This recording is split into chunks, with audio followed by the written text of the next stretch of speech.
Mari kita bersama-sama membaca kitab suci dari beberapa tempat. Kita membaca terlebih dahulu dari Injil Yohanes. Injil Yohanes pasal ke-20, kita membaca ayat ke-21 sampai 23. Injil Yohanes pasal 20, kita membaca dari ayat ke-21 sampai ke-23. Maka kata Yesus sekali lagi, damai sejahtera bagi kamu, sama seperti Bapa mengutus aku, demikian juga sekarang aku mengutus kamu. Dan sesudah berkata demikian, ia mengembusi mereka dan berkata, terimalah Roh Kudus. Jikalau kamu mengampuni dosa orang, dosanya diampuni. Dan jika kamu menyatakan dosa orang tetap ada, dosanya tetap ada. Yesus menghembus kepada mereka dan berkata, terimalah Roh Kudus. Ayat ini dicatat sebelum Kristus naik ke surga. Dan ini adalah satu-satunya kali anak Allah, oknum kedua, melakukan tindakan ini. Dengar baik-baik. Allah Bapa menghembuskan roh ke dalam diri manusia. Manusia menjadi ciptaan yang berrohani. Anak Allah memberikan penghembusan kepada manusia dan berkata, terimalah Roh Kudus. Tidak lama kemudian setelah Yesus naik ke surga, mereka berdoa 10 hari di Yerusalem. Maka roh turun menjadi penepatan janji yang sudah diberikan oleh anak, yaitu oknum kedua. Selain itu tidak ada orang pernah, baik nabi maupun rasul, semenjak itu tidak boleh ada bapak gereja atau pendeta menghembus lalu suruh orang menerima Roh Kudus. Hal yang dikerjakan oleh orang-orang seperti berperan seperti dia adalah Allah, itu sangat salah dan tidak ada dasar Alkitab. Di dalam gereja, dari sejarah abad pertama sampai sekarang, tidak ada satu rasul, tidak ada satu penginjil, tidak ada satu bapak gereja, tidak ada satu tokoh di dalam sejarah kekristenan boleh menghembusi, berkata kamu terima Roh Kudus. Roh Kudus datang daripada Bapa dan dari Anak. Dengar sekali lagi. Roh Kudus datang dari Bapa dan dari Anak. Maka oknum pertama menjanjikan memberikan anaknya yang suci dan tunggal itu, serta mengirim Roh Kudus ke dalam dunia ini. Akhirnya Yesus turun ke dalam dunia. Dan Roh Kudus juga dijanjikan oleh Bapa dan Anak untuk menjadi pendamping dan penghibur yang agung bagi gereja. Itu sebab Bapa menghembus, Anak menghembus. Yang dihembuskan itu adalah satu lambang atau satu kuasa, di mana roh menjadi sesuatu janji yang akan tiba kepada manusia. Selain kedua oknum ini, tidak ada lagi satu orang menghembus, kamu terima Roh Kudus. Tidak ada. Barang siapa melakukan hal ini, seolah-olah dia berperan seperti Bapa atau seperti Anak. Dan itu tidak ada di dalam kitab suci. Saudara-saudara, jangan bergengsi dan berberani untuk berperan seperti Tuhan Allah. Mungkin kelihatan berkuasa, dan mungkin kelihatan langsung disusul dengan gejala-gejala orang jatuh, tapi jatuhnya selalu tidak sesuai dengan catatan Alkitab. Selalu ke belakang. Itu tidak pernah terjadi satu kali di dalam kitab suci. Itu sebab jangan kira orang yang berkhotbah mengenai Roh Kudus, dia sudah mengerti Roh Kudus, atau dia sudah memiliki Roh Kudus, atau dia sedang memberikan satu pernyataan pengalaman Roh Kudus. Kalau dia tidak belajar dan tidak mengerti akan prinsip Alkitab, dia sedang mengacaukan gereja di dalam pengenalan terhadap Roh Kudus yang sejati. Dan banyak orang akan tertipu dan akan berada di dalam suasana kelihatan seperti mengalami pekerjaan Roh Kudus, tetapi tidak ada buah Roh Kudus untuk membuktikan. Saudara-saudara, sekali lagi, Bapa menghembus pada waktu dia cipta. Yesus menghembus setelah dia bangkit. Ini adalah satu janji sesuatu tindakan memberikan satu pengharapan. Roh Kudus akan turun. Dan yang menghembus ini adalah oknum pertama, Allah. Oknum kedua, Allah. Tidak ada oknum lain lagi memberikan penghembusan untuk mengkaruniakan Roh Kudus. Tidak. Kita membaca lagi Kisah Rasul-Rasul pasal pertama. Kisah Rasul pasal pertama, kita membaca bersama-sama dari ayat yang keempat dan kelima. Pada suatu hari ketika ia makan bersama-sama dengan mereka, ia melarang mereka meninggalkan Yerusalem dan menyuruh mereka tinggal di situ menantikan janji Bapa, yang demikian katanya, telah kamu dengar daripadaku. Sebab Yohanes membaptis dengan air, tetapi tidak lama lagi kamu akan dibaptis dengan Roh Kudus. Tidak lama lagi, atau tidak beberapa hari kemudian, tidak lama, tidak beberapa hari kemudian, engkau akan menerima baptisan dari Roh Kudus. Kamu akan dibaptis dengan Roh Kudus. Ayat ke-6 sampai ayat ke-8. Maka bertanyalah mereka yang berkumpul di situ, Tuhan, maukah engkau pada masa ini memulihkan kerajaan bagi Israel? Jawabnya, engkau tidak perlu mengetahui masa dan waktu yang ditetapkan Bapa sendiri menurut kuasanya.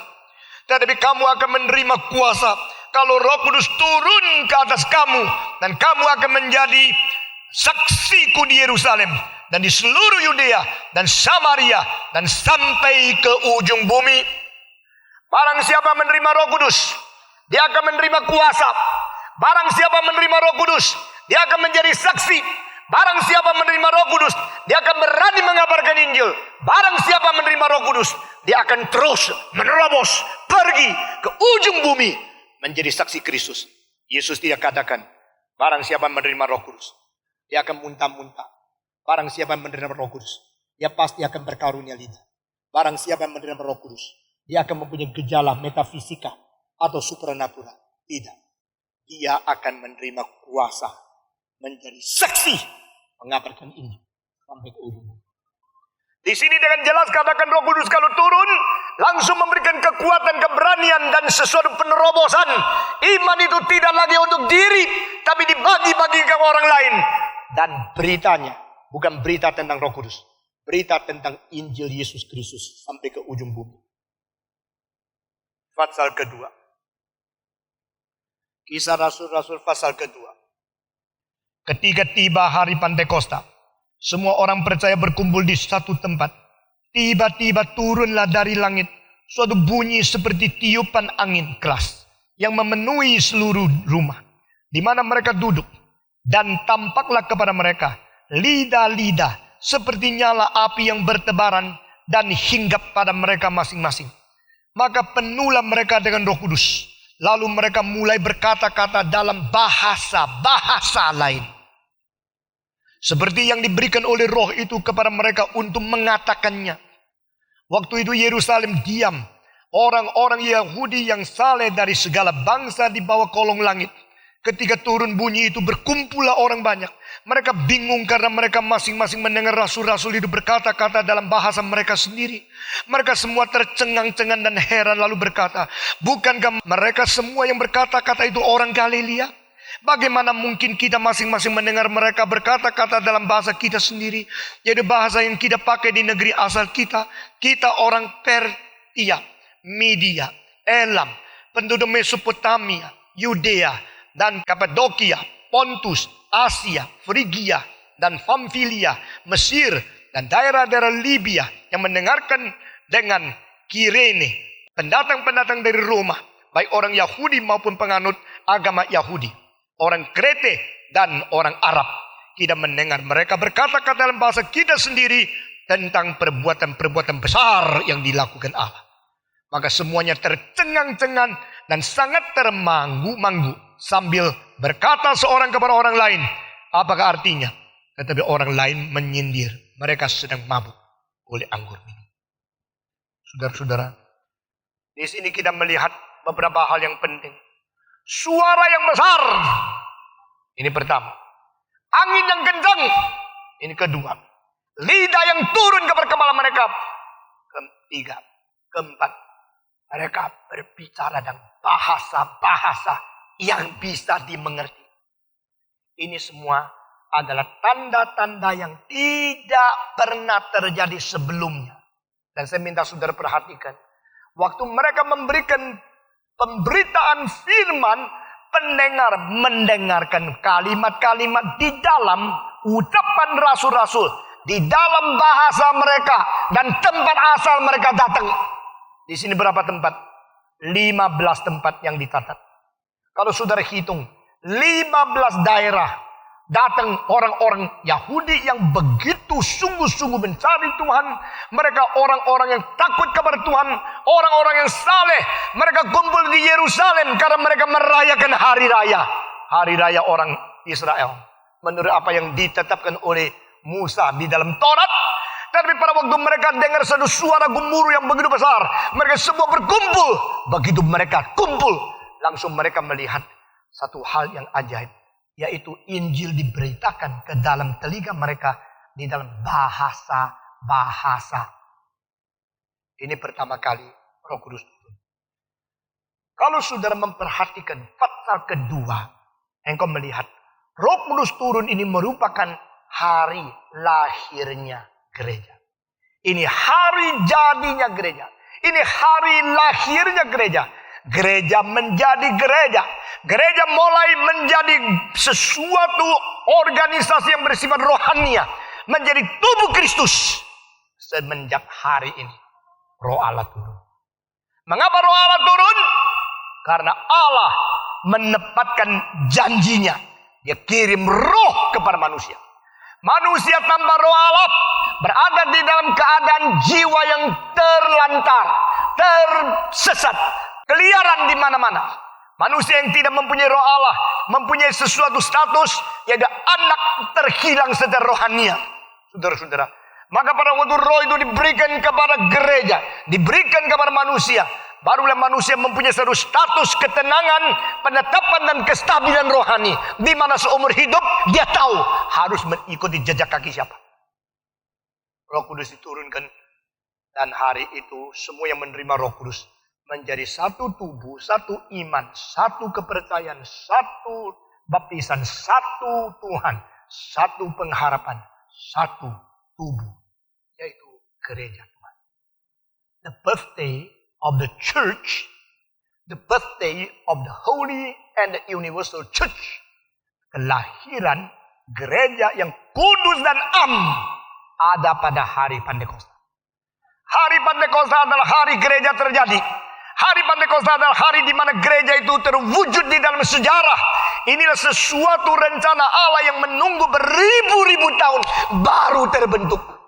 Dan ini bukan gereja GPIB, gereja HKBP, gereja Reform Injili, gereja GKI, gereja Pentakosta atau gereja Katolik atau gereja Ortodoks. Tidak.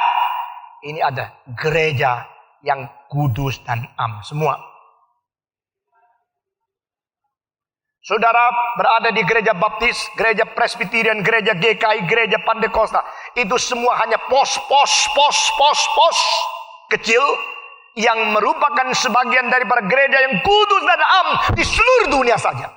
Kita semua ini termasuk dalam satu tubuh yang gede, tubuh yang universal, gereja yang kudus dan am.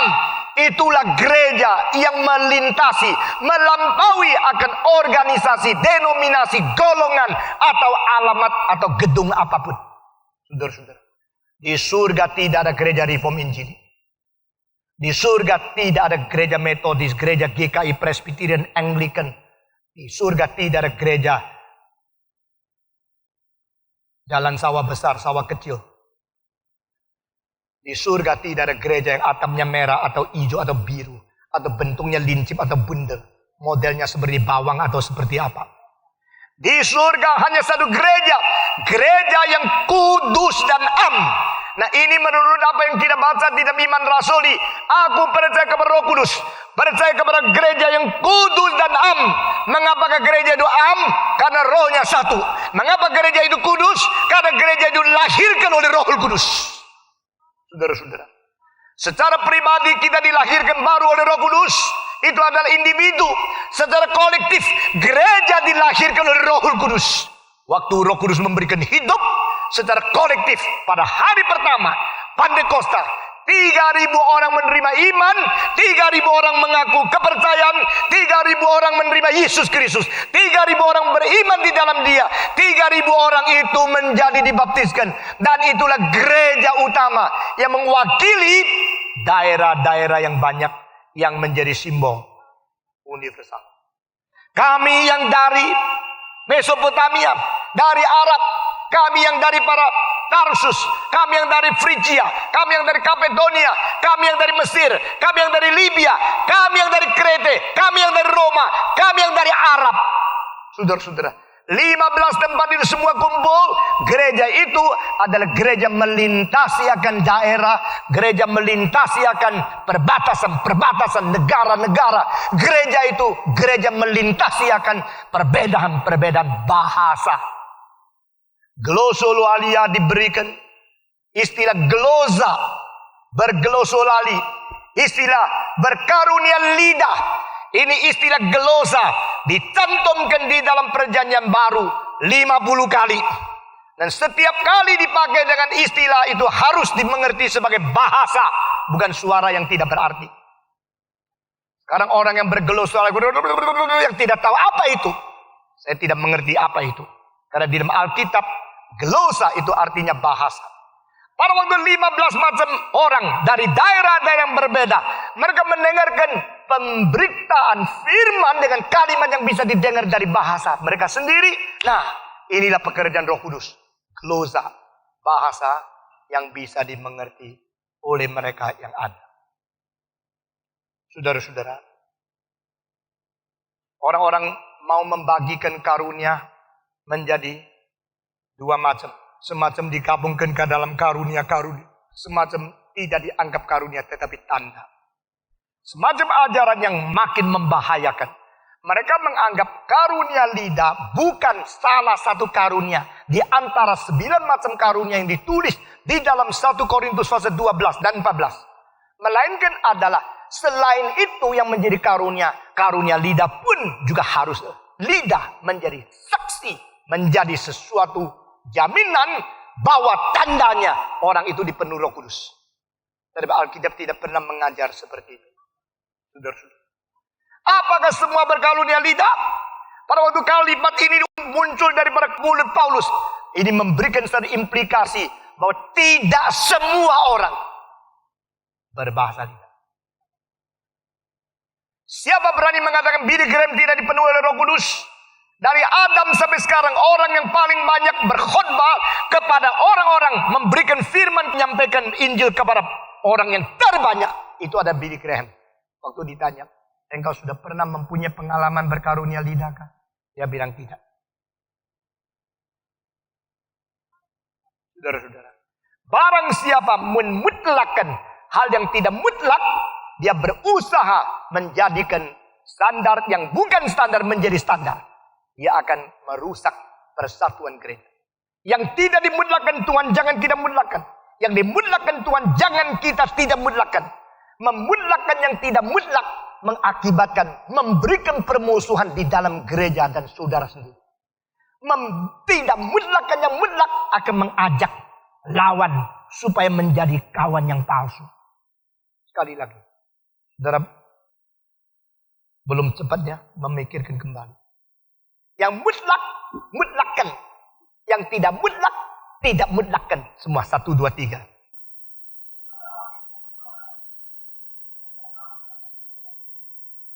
Kalau yang mutlak dijadikan tidak mutlak. Yang tidak mutlak dimutlakkan. Itu gawat. Maksudnya, yang mutlak engkau bilang tidak apa-apa lah. Tidak apa-apa. Boleh tidak mutlak. Engkau akan menurunkan derajat iman kekristenan. Akibatnya adalah semua yang bukan beriman, engkau anggap beriman. Engkau menerima dan engkau menarik lawan menjadi kawan. Dan dia membahayakan gereja. Yang tidak mutlak, kau mutlakan. Akibatnya adalah yang tidak mutlak menjadi standar yang mutlak. Dan dengan itu mengukur, engkau akan mengusir banyak saudaramu sendiri menjadi musuh.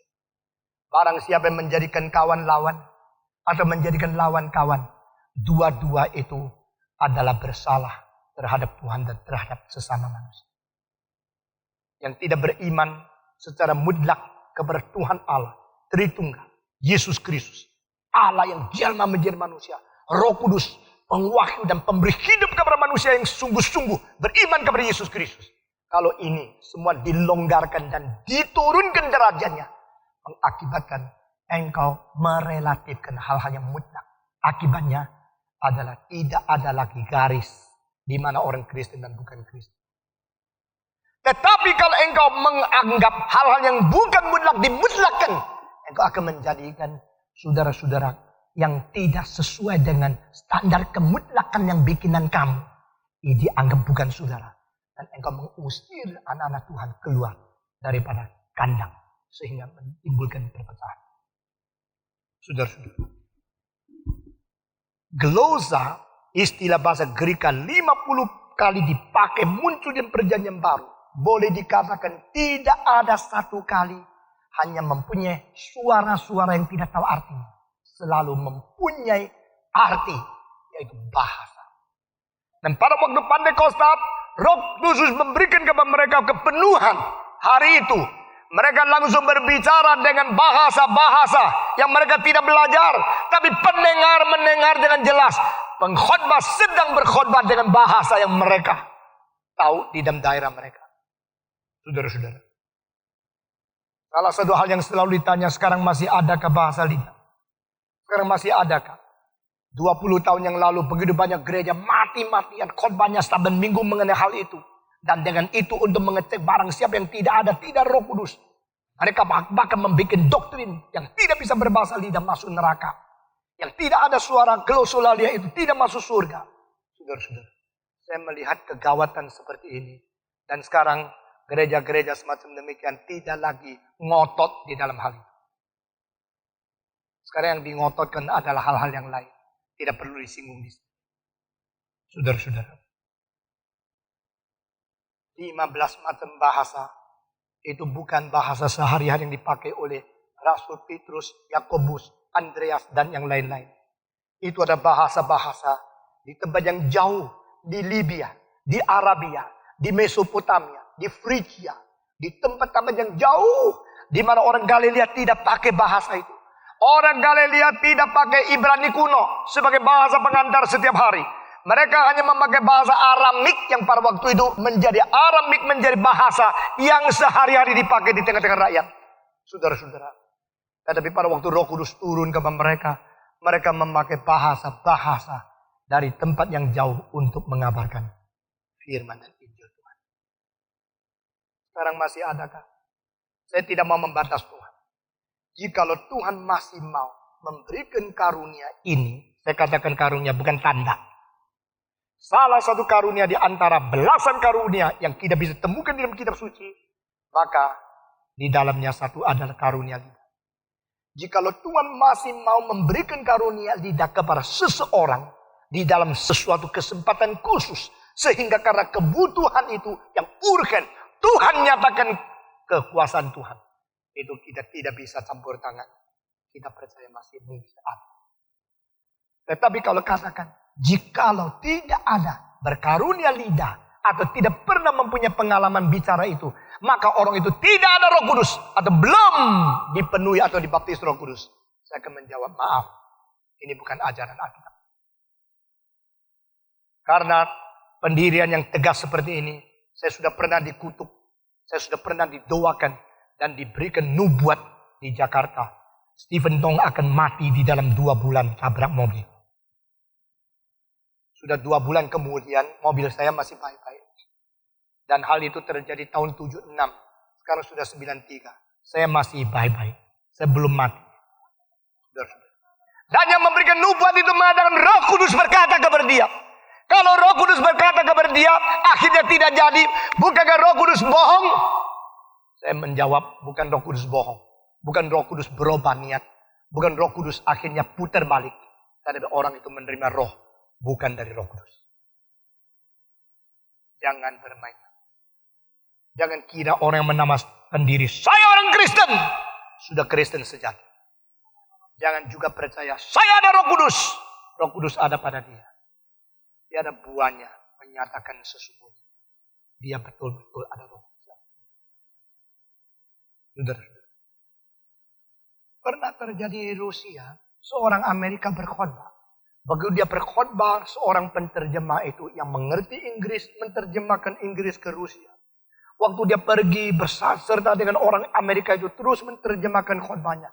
Menjadi berkat besar bagi kota-kota, satu demi satu kota. Pergi ke underground, pergi ke gereja-gereja yang begitu terlarang. Dan mereka menyembunyikan diri mengadakan kebaktian. Dan dia begitu setia menyampaikan penterjemahan itu. Akhirnya pada satu hari pengkhotbah sudah tiba di tempat itu. Tempat seru kebaktian. Penterjemah itu tidak datang. Waktu ditanya, silakan. Penterjemah sudah ditangkap. Setelah penterjemah itu ditangkap, maka orang Amerika yang berada di tengah-tengah Rusia, dia mengatakan saya tidak bisa khotbah. Tapi cinta Tuhan terus merangsang, menggerakkan hati dia dan dia berdiri. Waktu dia berkhotbah dengan bahasa Inggris, pendengar semua mendengar yang dikhotbahkan itu bahasa Rusia. Kalau hal ini pernah terjadi pada abad ke-20, saya berkata itulah karunia lidah yang sejati.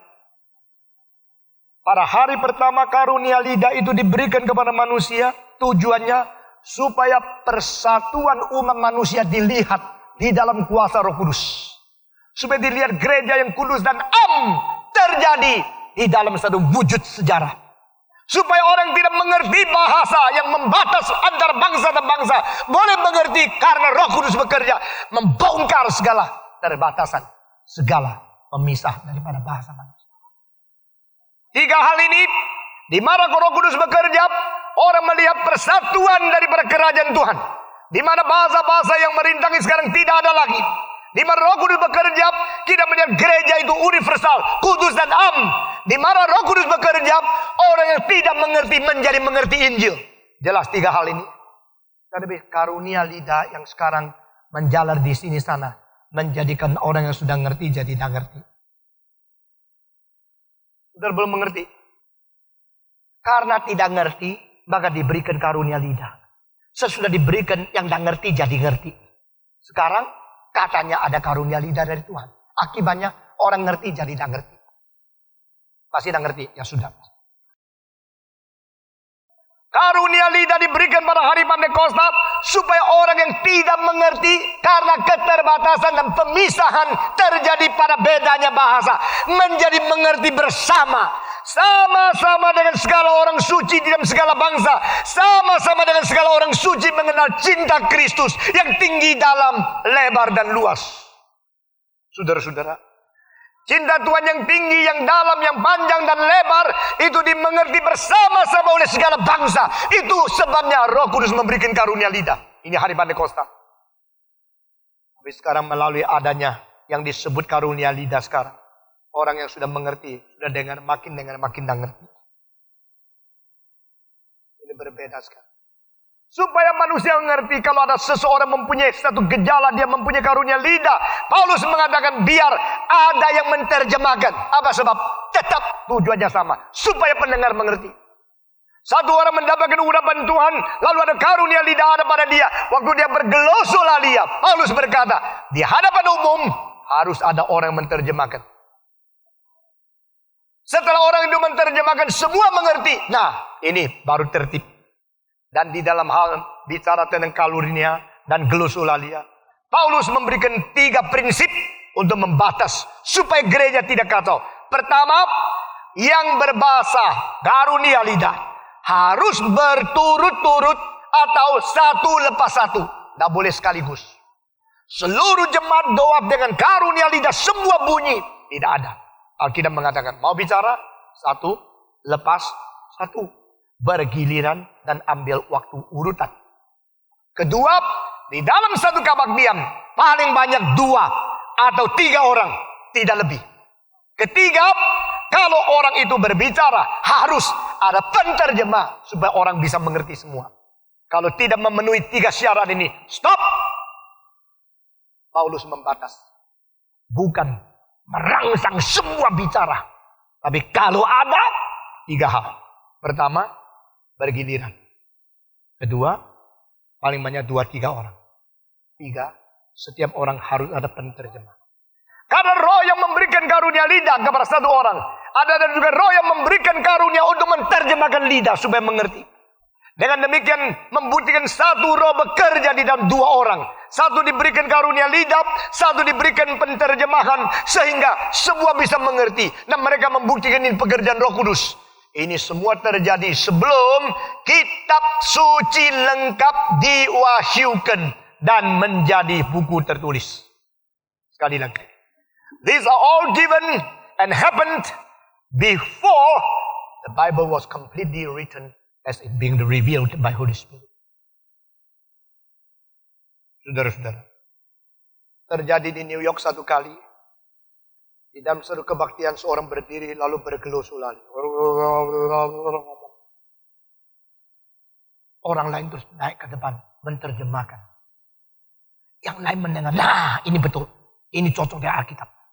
Lalu yang terjemahkan, mari kita memuji Dia. Mari kita berbakti kepada Yesus. Dia Tuhan. Mari kita memuji Yesus. Puji Yesus, Yesus, Yesus, Yesus, puji Dia. Jadi semacam roh yang memalsukan Roh Kudus. Sehingga pada saat yang pertama memberikan penghujatan. Lalu menipu orang kedua. Untuk memberikan terjemahan. Untuk memuji dan bersyukur dan berbakti dan bersembah-sembah kepada Tuhan. Sehingga akibatnya seluruh jemaat kira, oh Roh Kudus berada di tengah kami. Lalu mereka kelihatan begitu. Dan mereka sambil menyembah Yesus, sambil percaya yang menggerakkan dua orang itu adalah Roh Kudus.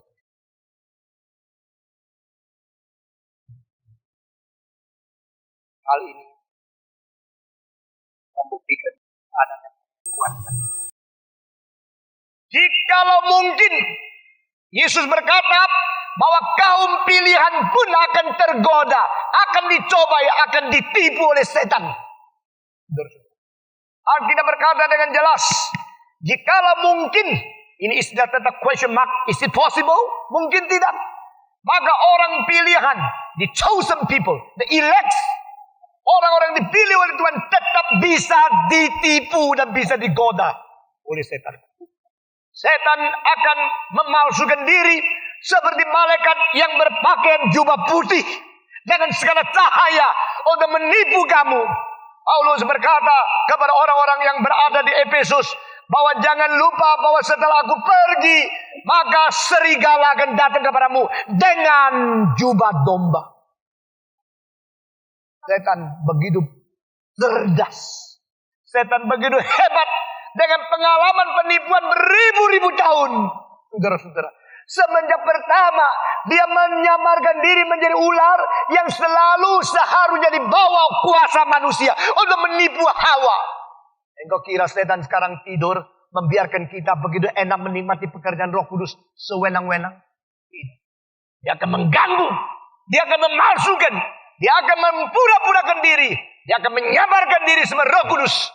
Engkau kira engkau sedang menikmati berkat Roh Kudus. Dan kelihatan gereja bertumbuh, berkembang, banyak orang. Tapi orang-orang yang bertumbuh, inilah buahnya katanya. Dari buah tahu, orang ini sudah ada Roh Kudus. Orang ini sudah mempunyai cinta kepada Tuhan. Buktinya, gereja-gereja yang tidak pentingkan Injil. Hanya pentingkan gejala-gejala, karunia-karunia. Dan katanya suasana Roh Kudus. Waktu mereka bersaksi, jarang yang bersaksi tentang salib Kristus.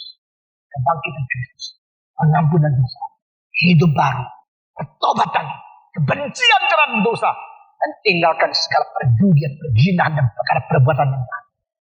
Dan mereka bersaksi, oh puji Tuhan, dulu miskin sekarang jadi kaya, sekarang lancar, kesuksesan, kemakmuran. Saudara sedang berada di dalam satu arus di mana iman kekristenan yang sejati sedang dibengkokkan, tapi engkau tidak sadar.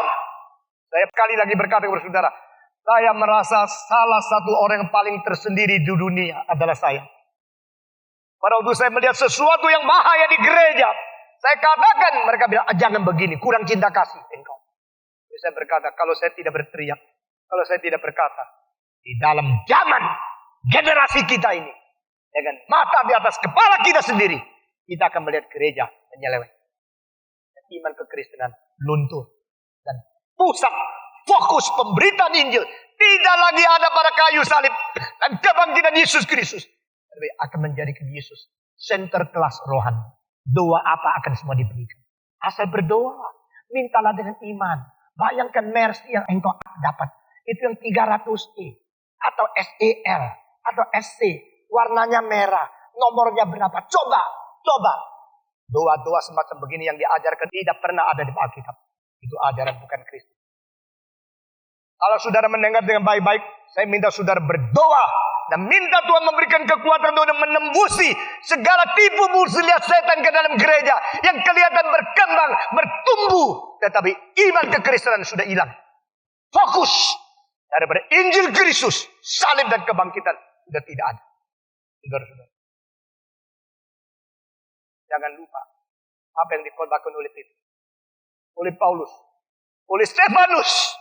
Pasal 3, pasal 5, pasal 7, pasal 15. Coba perhatikan sebuah pasal di mana panjang lebarnya khotbah.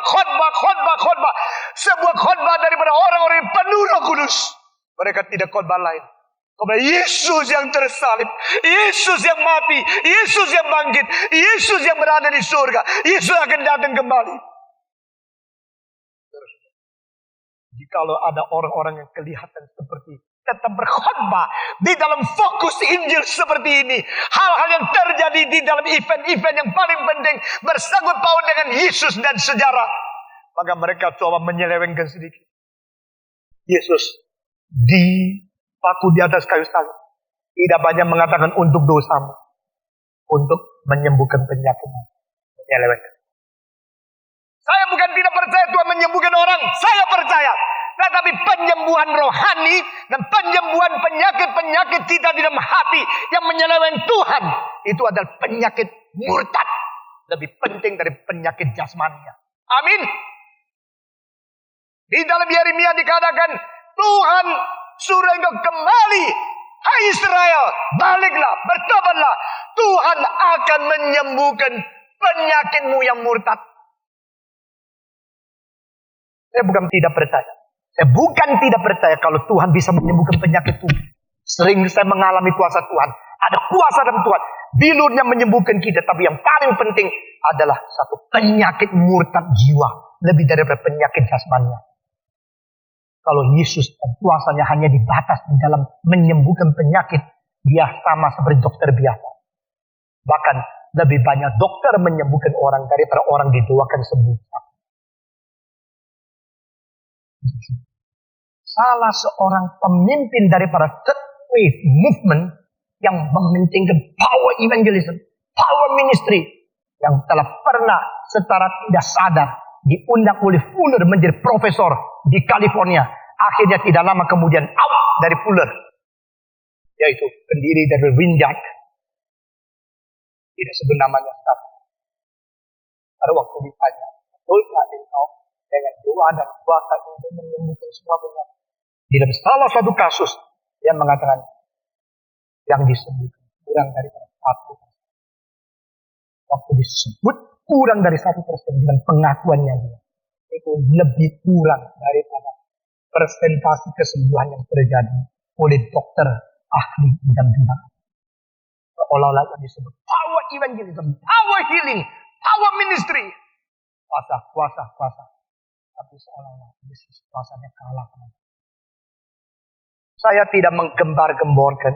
Saya tidak mau mementingkan kesembuhan. Tapi tidak mendoakan orang yang sakit. Dia serahkan kepada Tuhan dan tidak percaya kalau Tuhan mau tidak ada penyakit yang tidak bisa disembuhkan. Amin. Tapi tidak jadikan itu daya tarik untuk orang datang. Karena engkau membuat satu motivasi yang sudah selesai. Sehingga setelah mereka datang, mereka bukan datang untuk Kristus. Mereka bukan datang untuk firman. Mereka datang untuk egois mereka. Dan setelah mereka disembuhkan, mereka kembali untuk berdosa. Pada waktu engkau melihat seorang seolah-olah mengabarkan Injil dan kobar-kobar tentang Yesus datang kembali, selalu diselewengkan dengan akan datang kembali tanggal apa, bulan apa, tahun apa. Seolah-olah benar, khotbahnya benar. Tapi waktu khotbahnya benar, selewengnya sedikit. Khotbahnya benar, selewengnya sedikit. Khotbahnya tentang kedatangan, selewengnya kepada menetapkan hari. Hari itu Allah Bapa sendiri yang tahu, anak tidak tahu. Jangan kau tetapkan hari itu, karena hanya Bapa yang tahu. Kalau hanya Bapa yang tahu, orang di Amerika bisa tahu, orang di Korea bisa tahu, mau apa? Saudara-saudara, di Jakarta terjadi pun sudah 2 kali selama 40 tahun. Ada pendeta yang menakdir tahun apa, tanggal apa, hari apa Yesus datang di kota Jakarta. Saya tidak sebut. Gereja mana, pendeta siapa. Yang satu sudah dipenjara sekarang.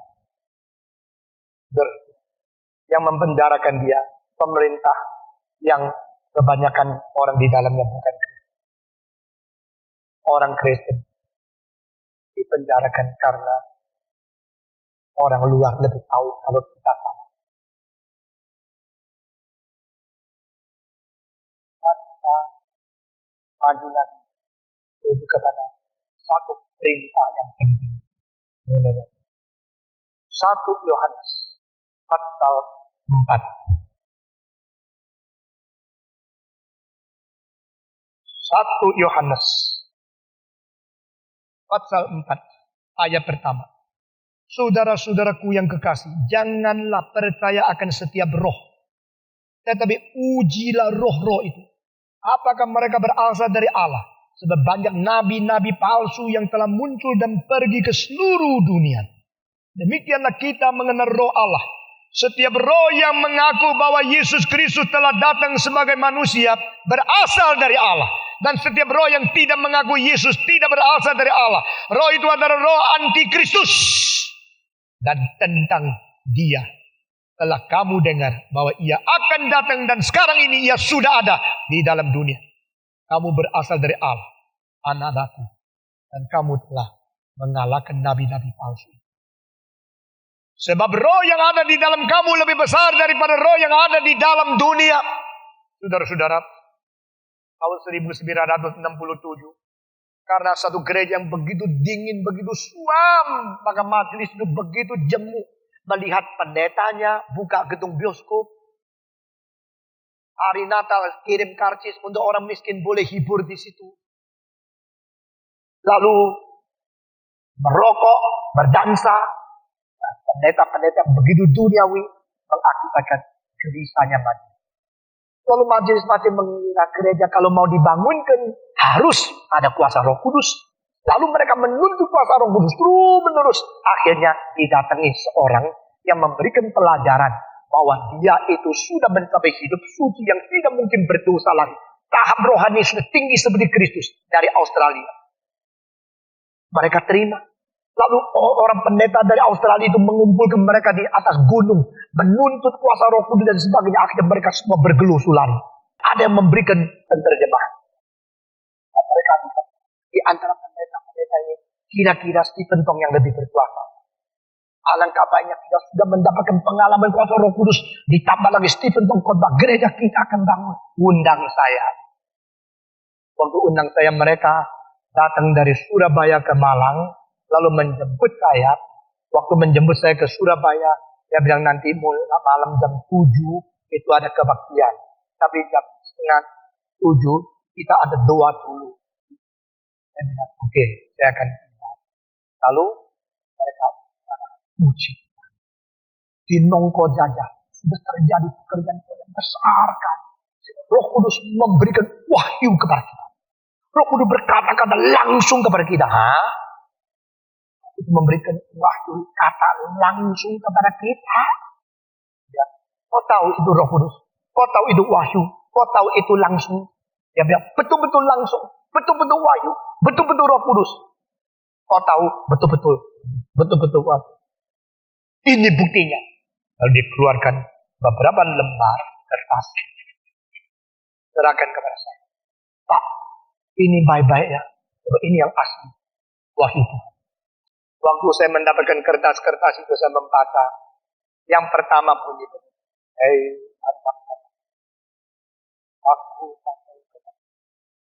Aku adalah Yesus. Aku adalah Tuhan. Dan aku mengajar kamu yang belum mengabarkan. Bukan mengabarkan Injil, mengabarkan ini. Kalau kamu tidak segera kabarkan, maka aku datang lagi. Aku akan kabarkan. Kertas kedua, jangan ketawa karena roh jahat sekarang mengelilingi. Dia mencari kesempatan berbahan menjatuhkan, khususnya saya. Saya tahu setiap kali saya berkhotbah saya sedang berperang, bukan bermain-main, bukan menyampaikan satu perkataan firman atau satu makna. Kertas yang kedua. Dengan gentar hatiku takluk di hadapan Tuhan, aku berkata, hei kau wanita, di manakah suami yang belum percaya kepada aku? Aku sedih bagi mereka, karena mereka belum. Bawalah mereka kepada aku, lututlah di hadapan aku akan memberikan pengharapan. Memang ada waktu suara itu dikatakan, memang wanita yang berkata suaminya semua pun bertanya, cocok. Ini Tuhan berkata langsung, wahyu, Roh Kudus bekerja. Apalagi yang mengatakan waktu dibicarakan itu dibicarakan dalam bahasa Ibrani, lalu diterjemahkan ke dalam bahasa Indonesia lokat Jawa Timur. Saya tanya, kau tahu itu bahasa Ibrani? Kira-kira. Kertas yang ketiga berbunyi demikian. Aku ialah Yesus. Aku adalah Yesus. Yesus yang ada di sebelah kanan Bapa. Aku akan datang kembali. Ini hujan akhir. Kabarkan ini secepat mungkin. Aku segera datang. Aku adalah Yesus yang berdiri di sebelah Bapa. Setelah saya baca, saya suruh tamu-tamu tunggu di luar. Saya masuk ke dalam kamar. Saya berdoa. Saya baca kitab. Buka kitab suci, ayat-ayat bersangkut paut sampai selesai. Doa saya betul-betul menguji, betul-betul mengkoreksi, mengintrospeksi semua. Selesai, membersihkan hatiku, membaca kitab suci setelah. Saya bersyukur kepada Tuhan kalau Anda minta gereja dibangun. Tapi saya harus mengatakan dengan penyesalan, kertas ini silakan diambil kembali. Ini dari roh setan. Waktu saya menyebut ini roh setan, mereka semua teriak. Loh, jangan begitu Pak Stephen Tong. Jangan menghujat Roh Kudus. Hah?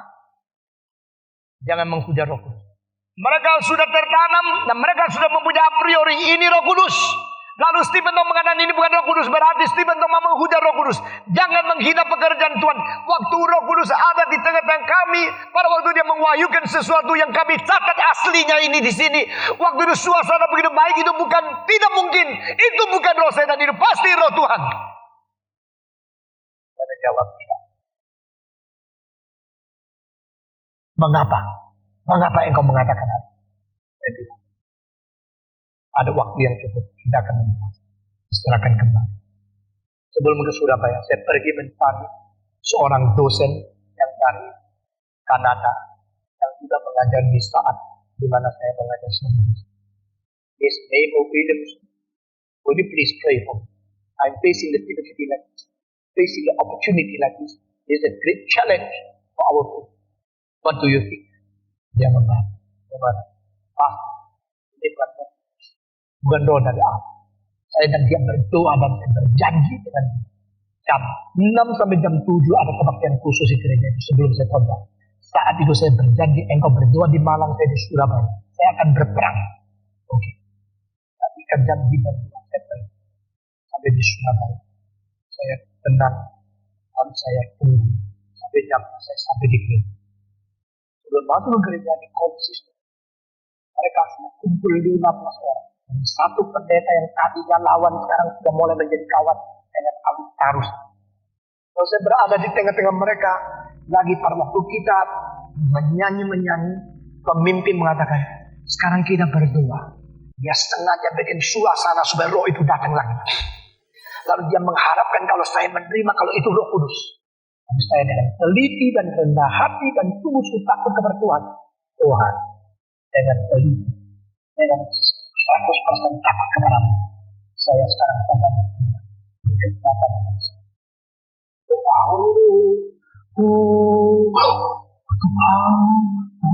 Yesus. Kira-kira satu orang mengambil kira-kira 10 menit berdoa. Di tengah-tengah dua kita, dia itu mulai suatu suara datang. Melalui seorang wanita umur 40-an. Aku datang. Aku datang. Aku datang kepada anak-anakku. Saya mempunyai satu perasaan. Jelas, saya bukan anaknya. Jangan ketawa.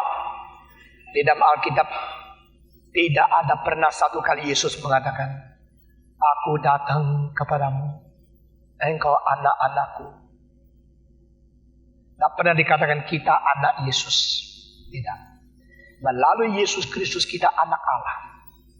Dan kalau Roh Kudus datang dari luar, berarti Roh Kudus belum di dalam kita. Betul. Kalau dia dari luar, yang di dalam siapa? Kalau Roh Kudus sudah berada di dalam, kenapa aku datang kepada anak-anakku? Dan tidak ada orang Kristen anak Roh Kudus. Tidak ada hal ini. Lalu saya mulai berkata, Tuhan, saya mau berhenti doa di sini. Sekarang saya mau mencari dan memakai ayat-ayat firman-Mu yang menjadi seperti kuasanya pedang yang bermata dua untuk menghancurkan segala ajaran yang sesat dan menemui siapa nabi palsu. Beri kekuatan dan bijaksana kepadaku. Setelah saya berdoa, keringat keluar terus sebelum peperangan yang berat. Semua orang memihak ke sana. Hanya saya satu orang. Saya berdoa selesai. Saya langsung pegang kitab suci dan baca beberapa ayat. Lalu saya tanya ke perempuan, roh yang berada di dalam perempuan ini, dalam nama Yesus Kristus, yang sudah inkarnasi menjadi manusia, yang sudah mati di atas kayu salib, yang sudah bangkit pula dari antara orang mati, yang sudah naik ke surga dan akan datang kembali. Demi namanya saya tanya, siapakah engkau? Saya tantang langsung kepada orang perempuan yang dipenuhi oleh katanya roh itu, yang mulai goyang-goyang, matanya tidak mau lihat, senyum-senyum. Dia tidak mau jawab. Dalam nama Yesus jawab, siapa engkau? Mendadak lihat, berhenti senyumnya, matanya menjadi besar sekali. Apa? Dia teriak, kelembutan tadi hilang. Oh, suasana yang indah itu hilang. Sekarang mata melotot. Apa? Sekarang, kalau bukan Tuhan menyertai saya akan ketakutan luar biasa. Saudara-saudara, dalam nama Yesus, sekarang jawab, siapa engkau? Engkau percaya tidak? Yesus Kristus yang mati di atas kayu salib dan bangkit dari antara orang mati, anak Allah yang tunggal, dia adalah firman datang menjadi daging. Waktu saya tanya pertanyaan ini, dia bilang, apa? Saya Yesus. Sayalah Yesus. Saya tanya lagi, dari mana engkau? Tidak, dari anakku Yesus. Saya Yesus. Dari anakku Yesus. Sudah kacau roh itu yang berada di dalam perempuan itu. Sekarang demi nama Yesus Kristus, anak Allah yang tunggal, Tuhan dan Juru Selamat gereja, yang sudah mengalahkan setan dan segala kuasa jahat, saya perintahkan engkau jatuh. Setelah saya mengatakan kalimat itu, saudara-saudara, di dalam 1 detik perempuan itu mau bertahan, tidak bisa, langsung seluruhnya jatuh. Lebadi saya sudah jatuh. Temannya yang tadi berdoa dengar suara keras begini. Mereka semua tidak jadi doa, datang bikin bangun dia. Sudah angkat dia seperti orang yang baru pingsan, sama sekali pulang dari desa mana, yang tidak sadar lagi apa yang terjadi. Persis orang yang dirasuk, lemes luar biasa, menjadi orang biasa. Saya lihat dia yang matanya tadi keras, suaranya keras, sekarang sama sekali hilang. Saya kasihan sekali. Mereka datang mengelilingi saya. Stephen Tom, engkau tidak percaya Roh Kudus? Saya percaya. Engkau tidak percaya glosolarian? Saya percaya yang asli. Engkau tidak percaya itu Roh Kudus? Tadi saya bilang tidak. Itu roh apa? Itu roh yang melawan Tuhan. Roh palsu. Roh nabi palsu. Roh si jajal. Mana bisa? Dan dia suruh kita memuji Tuhan. Saya mengatakan, memuji Tuhan prinsip adalah manusia berada di dalam status manusia, mengembalikan kemuliaan kepada Allah. Tetapi dia minta orang berlutut di hadapan dia. Bukan memuji, merebut pujian Allah. Kedua, kenapa Stephen Tong katakan itu bukan Roh Kudus? Barang siapa yang dipenuhi oleh Tuhan dan dipenuhi oleh Roh Kudus, baik perjanjian lama, semua nabi, ataupun perjanjian baru, semua rasul, tidak ada satu orang pernah mengatakan dengan bibir mulut, saya Yesus. Tidak boleh. Saudara-saudara, pernahkah Paulus mengatakan waktu dipenuhi Roh Kudus, saya Yesus, saya Yesus? Pernah tidak? Pernahkah Petrus? Pernahkah Andreas? Pernahkah Yakobus? Pernahkah semua rasul di dalam Alkitab menyebut saya Yesus karena dipenuhi Roh Kudus? Tidak ada. Jikalau rasul Paulus pun, Petrus pun tidak pernah mengatakan kalimat seperti ini. Mengapa ada orang di abad 20 menganggap diri lebih rohani dari dia, sudah bisa mewakili Tuhan Yesus? Itu adalah tipu muslihat. Tetapi begitu banyak orang Kristen bodoh, begitu banyak orang Kristen tidak mengerti prinsip Alkitab, begitu banyak orang Kristen begitu gampang goncang dan ditipu oleh roh-roh yang palsu. Paulus berkata, prinsip ini, jangan percaya segala roh, ujilah. Tetapi orang yang tersangkut paut di dalam golongan atau gerakan itu selalu tidak mau orang uji. Mereka maunya orang percaya saja, percaya saja, percaya. Itu Roh Kudus, tidak boleh uji. Sekarang kita mendapatkan kesimpulan, Roh Suci yang asli, yang mewahyukan kitab suci ini, minta orang Kristen menguji. Tapi roh yang memalsukan Roh Kudus, tidak boleh orang menguji. Tahu tidak? Jelas. Saudara perhatikan prinsip-prinsip yang dipaparkan di sini. Ini semua menjadi kunci untuk seumur hidup engkau. Bagaimana menghadapi dunia yang gawat dan zaman yang pemalsuannya sudah begitu hebat, begitu galak. Saudara-saudara, setelah selesai, saya langsung masuk ke dalam kebaktian. Naik di atas mimbar, berkhotbah tentang kebangunan. Saudara-saudara, Roh Kudus memenuhi, dan hari itu yang bertobat kira-kira 300 orang. Di hadapan Tuhan berlutut mengaku dosa, minta Tuhan berikan pengampunan supaya gereja ada hari depan. Dibangunkan ratusan orang, hampir 40% yang maju ke depan. Saudara-saudara, sesudah itu kelompok itu entah akan kemana. Mereka benci sekali sama saya. Mereka rasa dipermalukan. Mereka rasa di hadapan begitu banyak orang mereka dianggap itu roh yang tidak benar. 15 tahun kemudian, pemimpin dari kelompok itu datang mengikuti speak saya. Dan dia berkata, Pak Stephen, saya sekarang sadar itu salah.